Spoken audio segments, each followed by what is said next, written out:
Two રશ્મિજ રસોઈ। ઓમ નમઃ શિવાય। આપ સૌમાં રહેલા શિવ તત્વને મારા વંદન। આજે આપણે બનાવીશું પનીર ભુરજી। પનીર ભુરજી માટે મેં પનીર 200 ગ્રામ જેટલું છીણીને લઈ લીધું છે।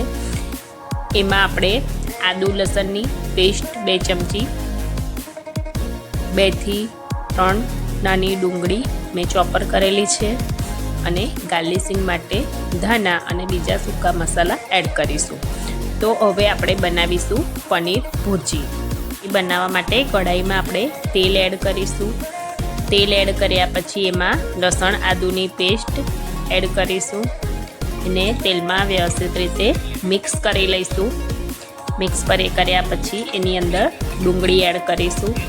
ડુંગળીને પણ આપણે વ્યવસ્થિત તેલમાં મિક્સ કરી લઈશું। લસણ આદુ ડુંગળી વ્યવસ્થિત મિક્સ થઈ જાય પછી એમાં કોરા મસાલા એડ કરીશું। 1 ચમચી હળદર, 1 થી 1.5 ચમચી મરચું પાવડર, ધાણા જીરું પાવડર 1 ચમચી, 1 ચમચી મીઠું।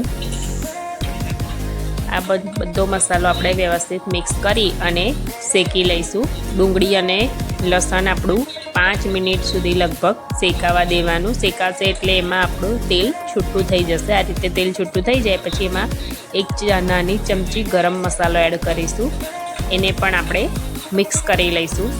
ગરમ મસાલો એડ કર્યા પછી હવે આપણે પનીરને એડ કરીશું। પનીરને એડ કર્યા પછી વ્યવસ્થિત રીતે આપણે મિક્સ કરી લઈશું। આ રીતે મિક્સ કર્યા પછી આપણે એને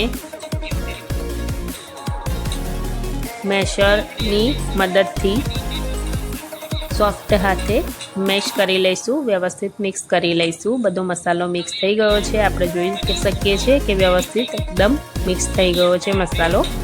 હવે એમાં આપણે ગેસની ફ્લેમ બંધ કરી અને ધાણા એડ કરી દઈશું। ધાણા એડ કર્યા પછી ફરીથી આપણે એને હલાવી લઈશું। ધાણા મિક્સ કરી લઈશું। તો તૈયાર છે આપણી પનીર ભુરજી। આ વિડીયો તમને ગમે તો લાઈક અને સબસ્ક્રાઈબ જરૂરથી કરજો।